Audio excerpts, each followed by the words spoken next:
to realise that us Brits in the UK, right, we're finished. I think we've gone past the point of no return. Yeah, we're basically. So obviously, as you will see through my TikTok, I do promote certain products, only the ones which there is quite a few in my showcase, but the ones I make videos on are of actual products that I use myself daily. So the reason why I do this is so I can get my family, my kids, my missus somewhere safe out of the UK, because let's be fair, right, it's finished. You know, some people might argue the fact with me and say, no, it's not what you're on about. I'm not being funny, right? But look who's leading the country, for sake. Yeah. We're They've give everything away. Everything that used to be great about Britain is dog shit now. Yeah. So some will agree with me. Others will disagree. You know, that's life. Don't really give a I see it as I see it. You know. Our kids are being groomed and not very nice things being done to them. I'm not going to say the words because, like, I got kids and the thought of it does stress me out. So, and no one's doing nothing. Every day I turn the telly on, someone's been stabbed or someone's dead, right? And then I flick over to another news channel and all you see across Europe is migrant people. So when is everyone going to wake the up, right? Either take the country back, ruthless style, or pack up and move out, because within the next year we will be at the point of no return. So yeah, so you know, if you could all sort of like share my posts, you know, try and give me a bit of support, so I can get my family out of here. So I mean, I didn't give a if I get them out of there and then I stay, so that they can stay away, whatever. Do you know what I mean? I'm like most of you. I got kids, man. You know, the fear is you let your kids go out and play, and you know, God forbid, you get the fucking phone call that one of them's been stabbed. Like, really? Because that's where we're at now. Yeah, and no one's doing nothing, right? Everyone's too scared to say anything, because otherwise you're branded as a racist or whatever. Do you know what I'm saying? Like, wake the fuck up. All these idiots over here coming here for the free ride, they're just wiping everything out over here. Like, we're it's as simple as that. You know, you can either face facts and admit it, or everyone can live in denial and be like, oh yeah, well, it's fine, you know, we welcome them here. Really? Okay. So anyway, that was my rant over. So I would appreciate the support, you know, help push my posts out. The only reason why I do it is I first started doing the TikToks for the arthritis. I've given so much stuff away for arthritis, because obviously I suffer myself with it, but obviously my circumstances have changed, you know, so I'm trying to do something else to make things happen. So stay safe. I hope you're all well. Either take the UK back or move the fuck on. It's as simple as that. That's the two options now. There is no other options. There is no in between. You either take the fucking Britain back or you pack a suitcase and fuck off. That's it, really. I can't really see any other alternative. I'm open to suggestions, but that's the only way I can see it now. Peace, everyone. I'm a political scientist, I specialise in authoritarianism, and you need to hear this right now. The Secretary of State is trying to list arguably the most successful protest movement in the country as a terrorist organisation. If this happens, it will be a crime to even tweet about supporting Palestine Action. I have followed the work of Palestine Action since November 2022, when I collaborated with one of their activists to place this type of protest within a very specifically British tradition of resistance. Because this is how we, the people of the British Isles, have resisted and protested for centuries.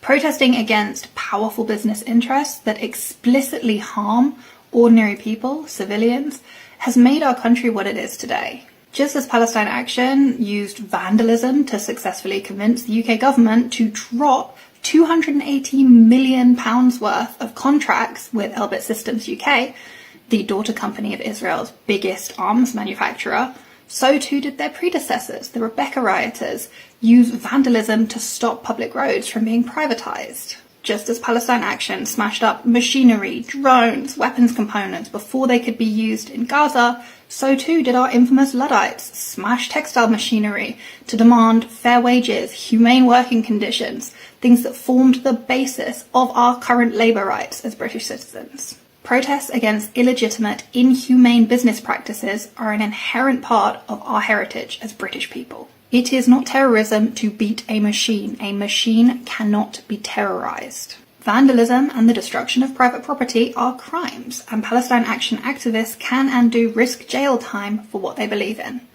But this is not terrorism. Our government are looking to prescribe Pal Action precisely because they have been so successful, and precisely because the threat of legal action and criminal proceedings has not scared its activists into submission.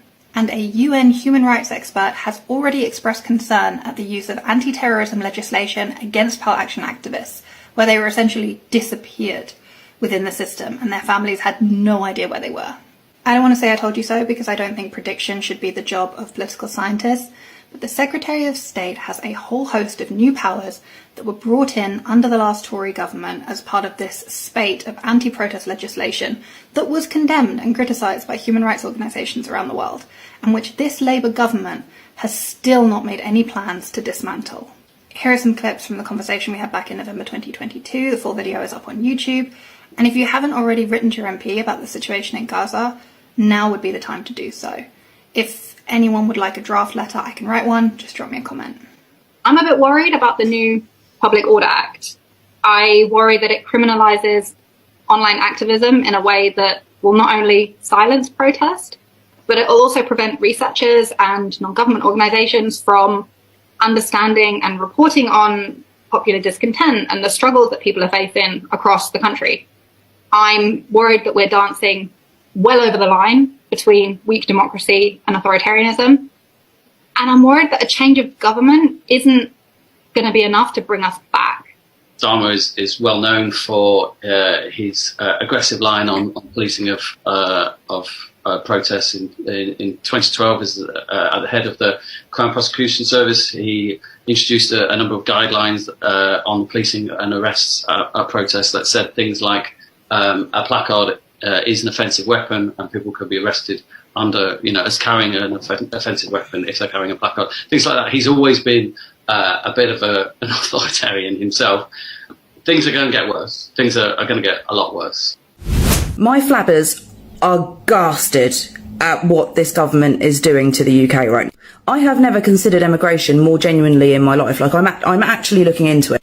All this week, all over the news, all I have seen is how disabled people are the problem for the UK's financial crisis and that no one wants to work anymore.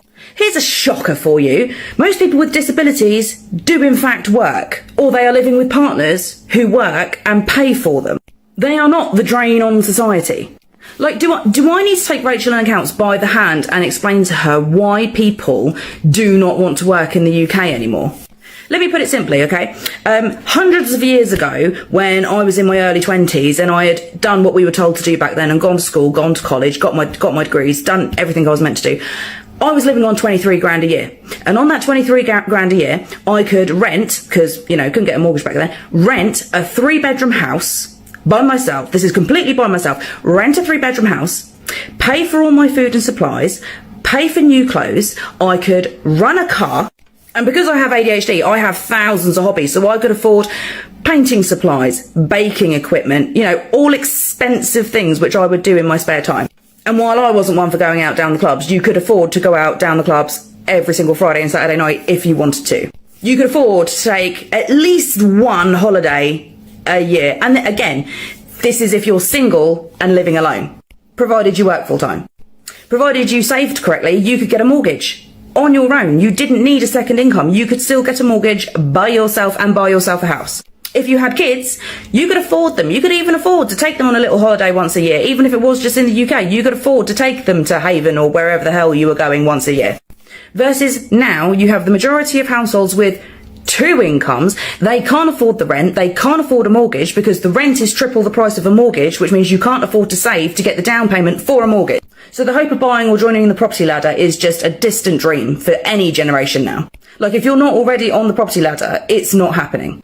The average rent for where I live for a standard ex-council 3-bedroom house is £1,400 to £1,500 a month. And that's round about what I was earning or taking home when I was single and paying for everything by myself.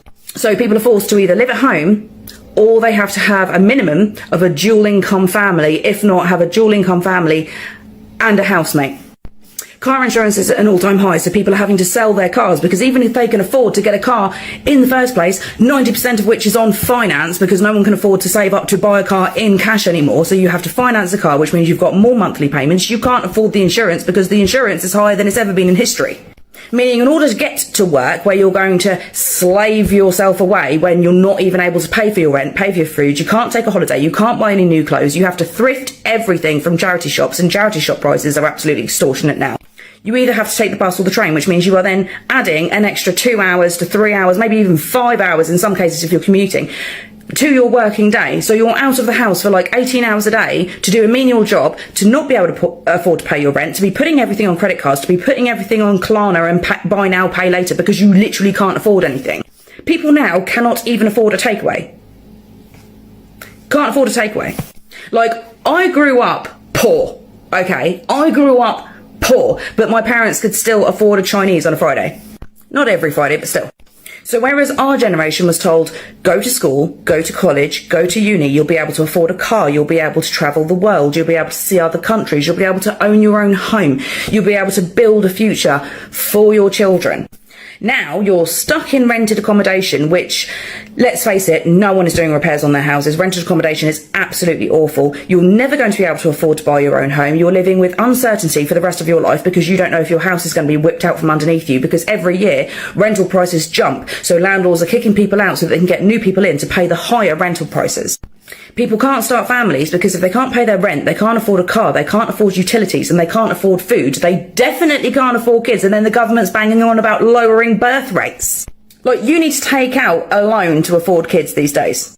So when you're forced to work 40 to 60 hours a week and you still can't pay rent and you're still racking up credit cards, and then you can't afford to pay back the credit cards because the interest is racking them up and you can't afford the minimum monthly payments. So all you're doing every month is working 40 to 60 hours a week just to get further and further into debt with nothing to show for it. No hopes of ever doing anything you enjoy. No hopes of ever having any hobbies because you can't afford the hobbies. You can't even afford to garden your garden because you can't afford the stuff you need to garden your garden.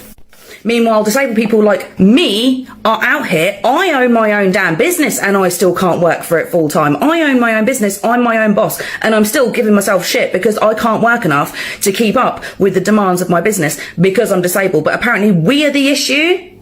We are the issue with the state of the UK right now, just because we are unfortunate enough to get into an accident or to be born with a defect or to have a crippling autoimmune disease. Theft in supermarkets is at an all-time high. We've all seen the reports come out from Lidl, from Asda. Everyone is stealing food. And why are they stealing food? Because they can't afford to buy food to feed themselves or their families. And then they're banging on about the state of the economy, saying that people aren't spending enough. Because we have no fucking money. You've screwed up the tax system, you've screwed up the dividend system, so small businesses and one-man bands, two-man bands, wife and husband small businesses who literally lived off dividends because that's the only way they could afford to pay themselves, can no longer afford to pay themselves through dividends, which means they can't afford to pay themselves a wage. And if they can't afford to pay themselves a wage, they're not going to carry on that business, which is why there's now mass closures and there's more unemployment than the pandemic. There's more unemployment than the pandemic now under a Labour government. But disabled people are to blame. Disabled people are to blame for the state of this country, for just existing. And here's another shocker for you. All these headlines you are seeing, or certainly that I'm seeing, say that disabled people are getting 37 grand a year in benefits. It's bollocks. It's literally lies. It's not true. The maximum award you can get for disability specifically is around £650 a month. And that is for people. You have to be bedbound. You have to be completely incapacitated and reliant on other people to get that much. That is not enough to pay your rent. That is not enough to pay your bills. That is not enough to pay for your carers. That is not enough to pay for your medical expenses, your medical equipment that you have to buy. What you're not realising is that disability is not the only benefit in the UK. There are hundreds of different benefits out there, and that is where people are getting their money. It is nothing to do with disabled people or disability. So all you, I can't even say the word I want to say, in the comment section of these videos saying about, oh yeah, disabled people are earning more than you earn and you're working full time. No, they aren't. No, they aren't. If there is something else going on in their life, which means that they are entitled to other benefits, other means of support, that's not anything to do with just being disabled. Do you know that the majority of people on disability get £28 a week? That's it. £28 a week. And in order to get that £28 a week, you have to prove that you have additional expenses due to your disability, like mobility aids, medications which aren't available on prescription. Disabled people don't even get free prescriptions. And you think we're raking it in. We don't even get free prescriptions for the copious amounts of medications that we need to live. And then stop it all off, I'm seeing everyone saying vote reform. Like, oh my God, if you think Labour hate disabled people, you've seen nothing.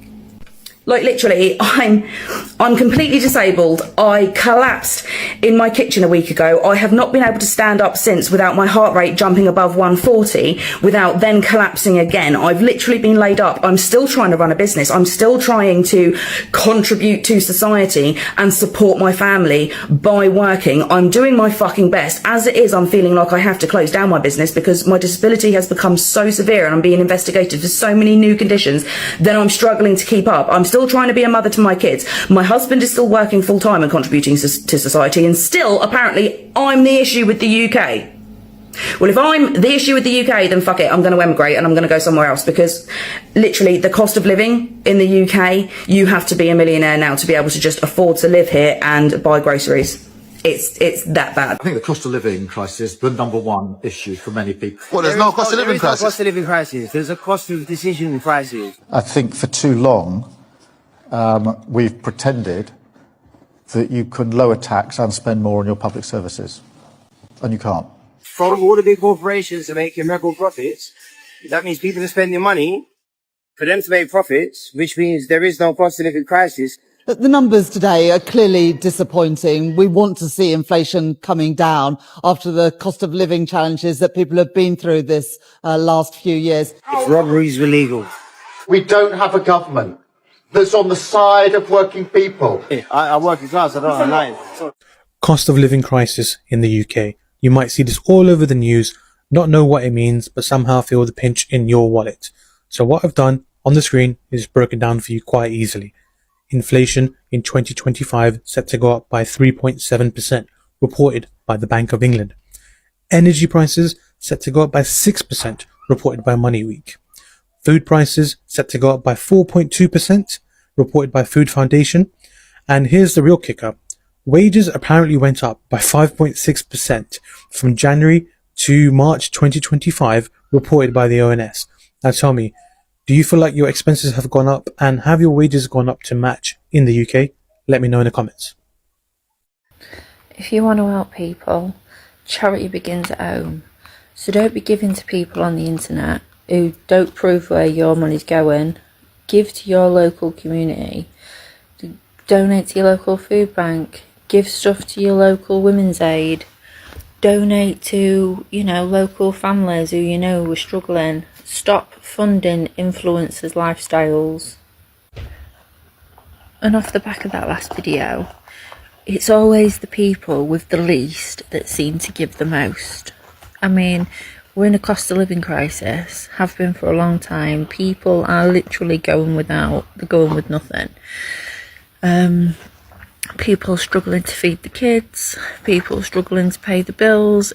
Let's be honest, it's never been so rife that people cannot afford to live as they can currently. And yet you can bet your bottom dollar all the time you'll see comments, oh, I get paid my I don't know, whatever, PIP or universal credit or wages, whatever. I get paid on Friday, I'll send you some money then, or I'll donate then, or I'll buy then. It's just mental to me how people with the least seem to give the most to people they've never met, who provide no proof of where that money's going, no proof that they've even bought the items that they claim that they're buying, or, you know, done what they've said they're going to do. And yet these people, vulnerable people online, who are, they've got rose tinted glasses on, just give blindly because they think they're doing a good thing. And that's the issue, isn't it? Genuine normal people think that they're helping others, but they're not. All this money is just going into the pockets of scammers online, because that's what it is, the scammers. These influencers who claim that they're doing the Lord's work, they're just liars. It's all just going to fund their own lifestyle. And it's just mental to me, it really is. So